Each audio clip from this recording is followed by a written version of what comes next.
Welcome to Access Sportsnet Dodgers. I'm John Hartung alongside Jerry Hairston Jr., D-Train, Dontrell Willis, and after a couple of really low-scoring, close games in Philadelphia, we saw a high-scoring, wild affair. The Dodgers come all the way back from down 6-2. They chip away, they take the lead. Teoscar Hernandez had a monster day, but D-Train, if you're looking at this game, and the Dodgers will be kicking themselves on the pitching side, issuing 11 walks, 5 of them scored, and the Phillies wind up taking the series. Way too many free passes. Now, the umpiring was very difficult behind the plate, and I felt like some 50-50 throws did not go their way. But the bottom line is you have to force the action and make the opposition put the ball in play. They're going to look at this and be on the train and say, hey, we gave that game away.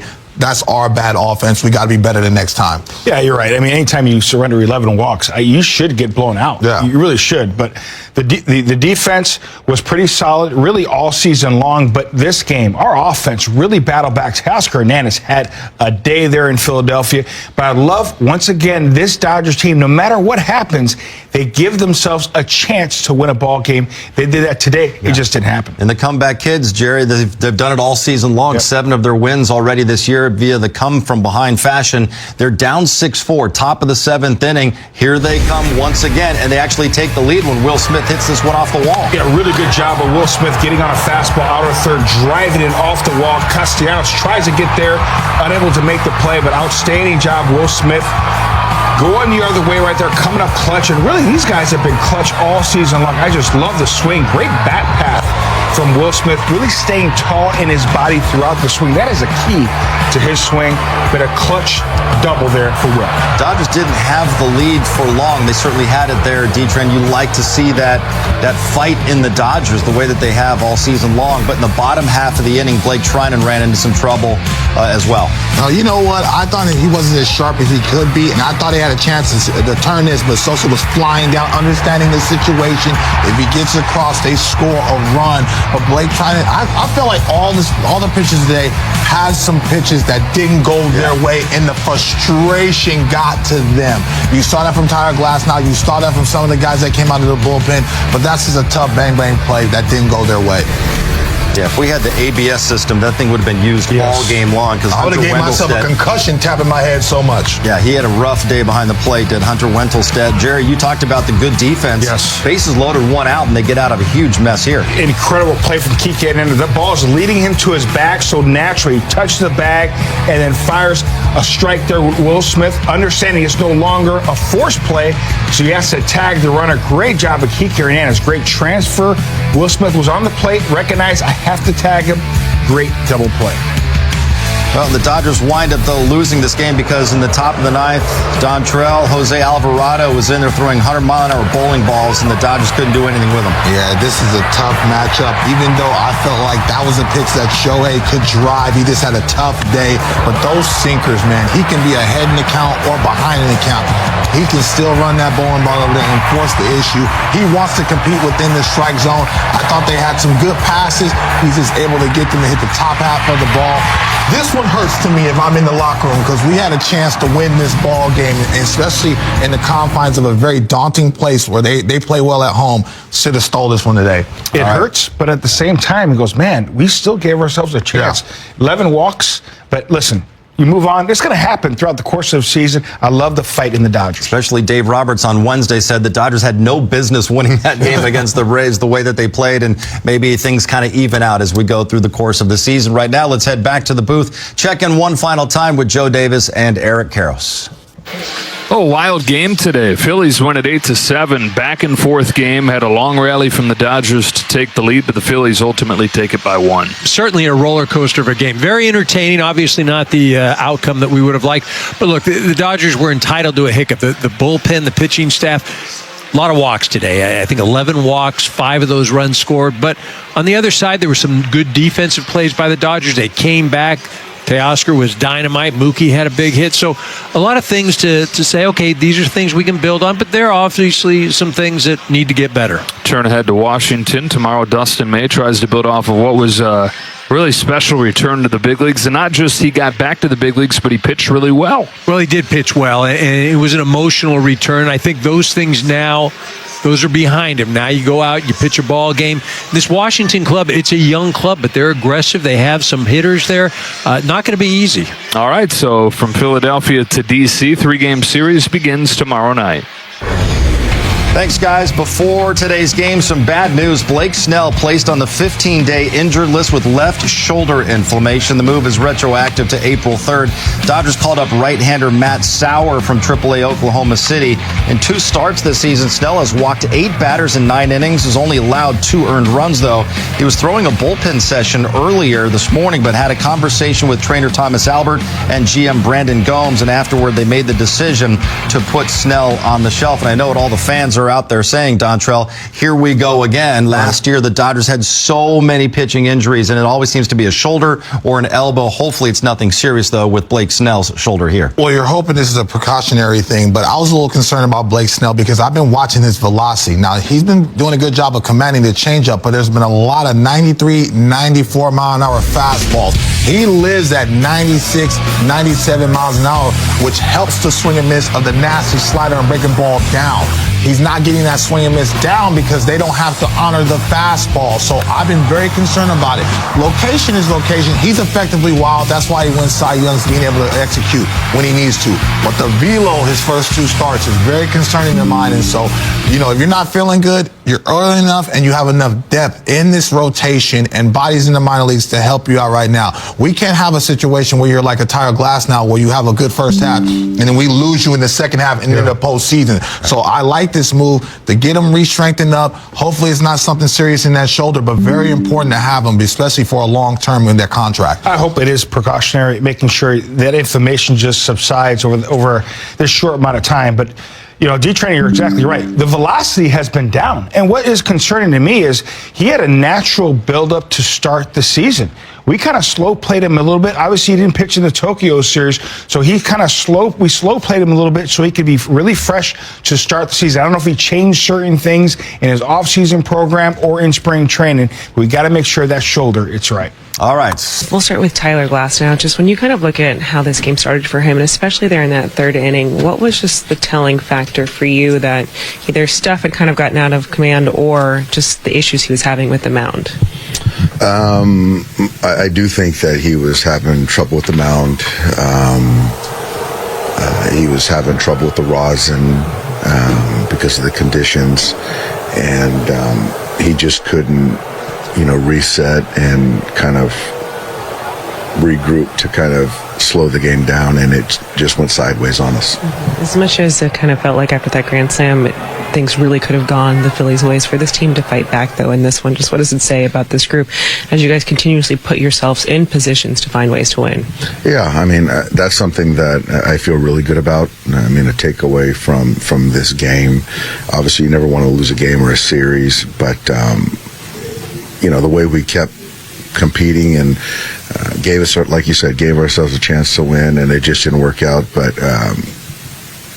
there was we put ourselves behind the 8 ball today, but it was good as the way we fought back, and I thought we made some big plays defensively. Kike being one of them, made some pitches with the relievers late that kept those guys at bay somewhat, and but we just the game.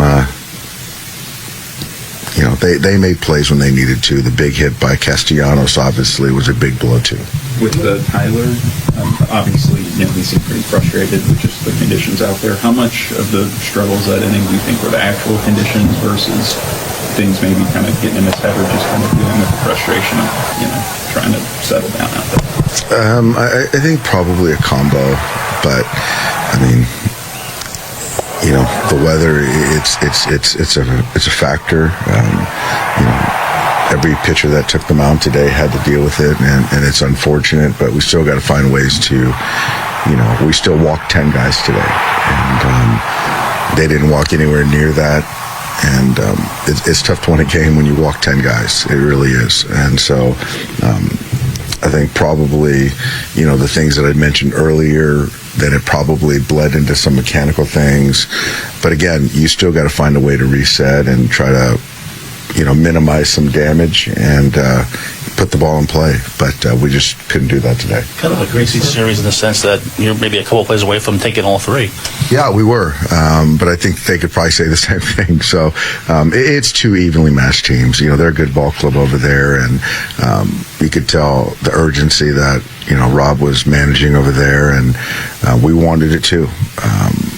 So two evenly matched teams, good series, and we just didn't do some fundamental things well today, whether it be on the pitching side, on the defensive side, the base running side, to give us a chance to win the series. No, I think you can get them put down and dry on the mound in the middle of an inning. Was that something that you guys thought about during that stretch?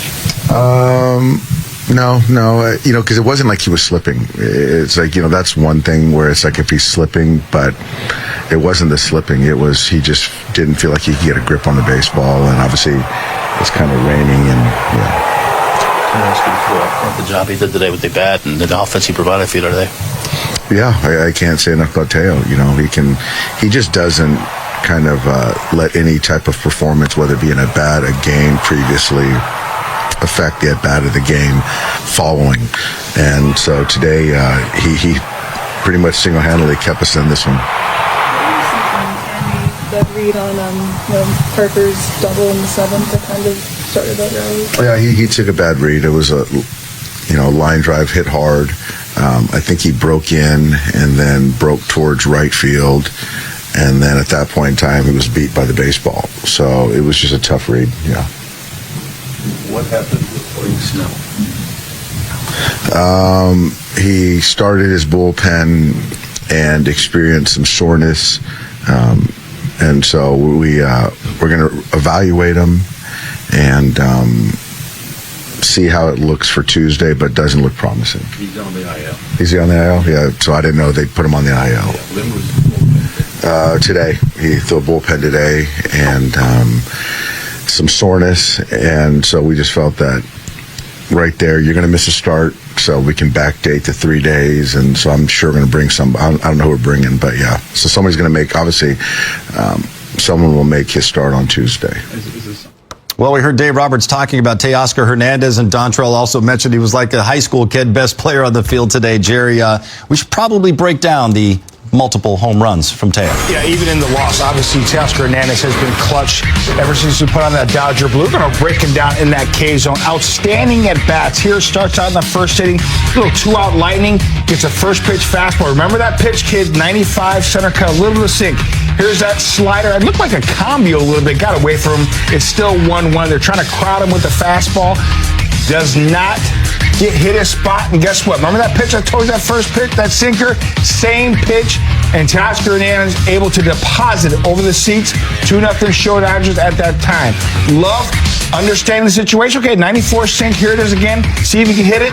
No, combio, down and in. Another combio. 2-1 count is in his favor. They want to crowd him with a fastball. Where does it leak out? Up and away. Outstanding swing, getting a barrel to it. Great extension. Hitting that fair pole once again. Side by side, look at the head, the concentration.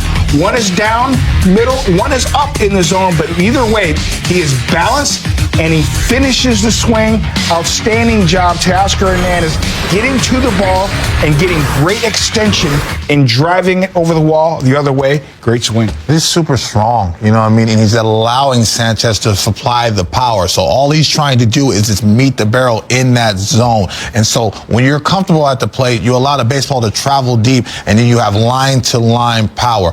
He's getting better and better at the plate. He's going to be an all-star this year. I hope he's in the home run derby again to defend his crown. But every time this team needs a big hit and where certain pieces that are key are down, they trust him in the middle of the lineup to provide some damage, and he's been doing that since he's been in a Dodger uniform. Sixth time in his career he's had a 5 RBI. Obviously, the conditions weren't great out there today, but would you say that the mound was the bigger issue, or kind of was it just feel, especially there in that third inning?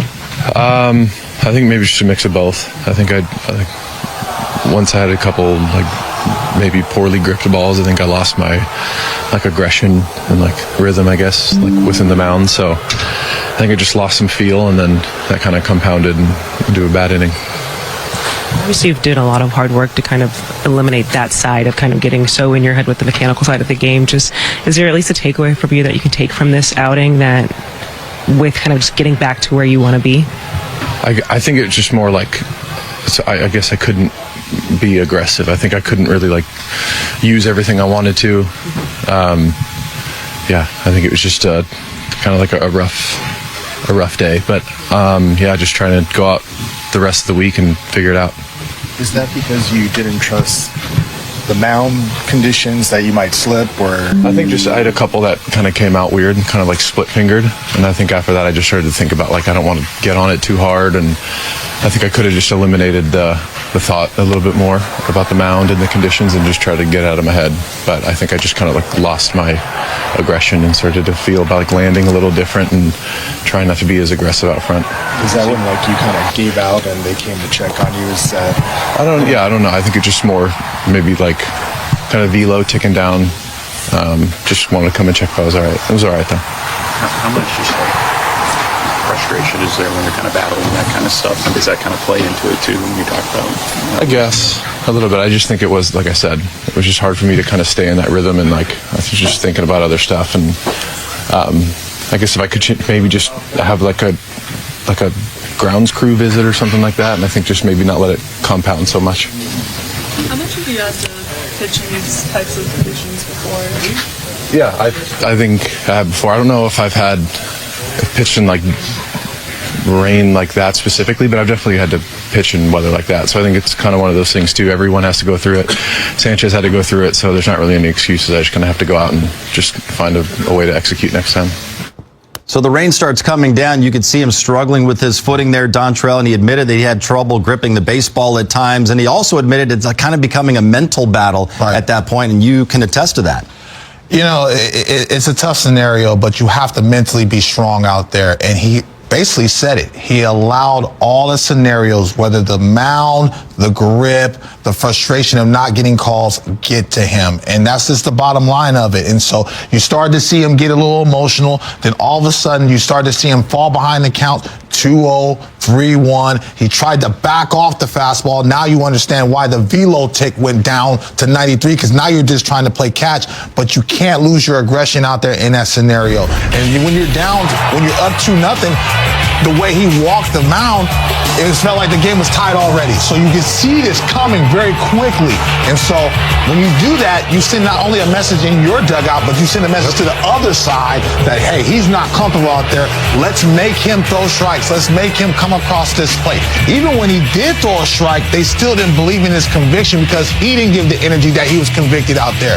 So sometimes you got to give yourself a TV timeout, if you will.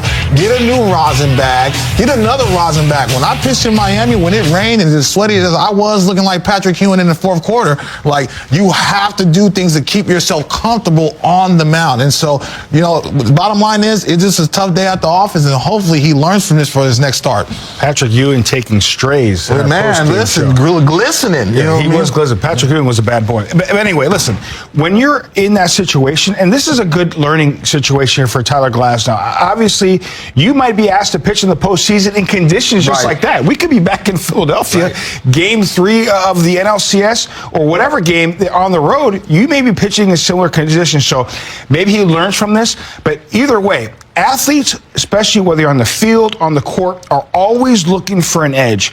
And he kind of showed us in that third inning where I don't feel comfortable. And I'm telling you, hitters pick up on that right away. Okay, we're going to make him, throw the ball over the plate, center cut, make him come to us. Obviously, the walk total went up, and they jumped on him after that. So hopefully he uses this as a good learning experience. All right, Dodgers fall in Philadelphia 8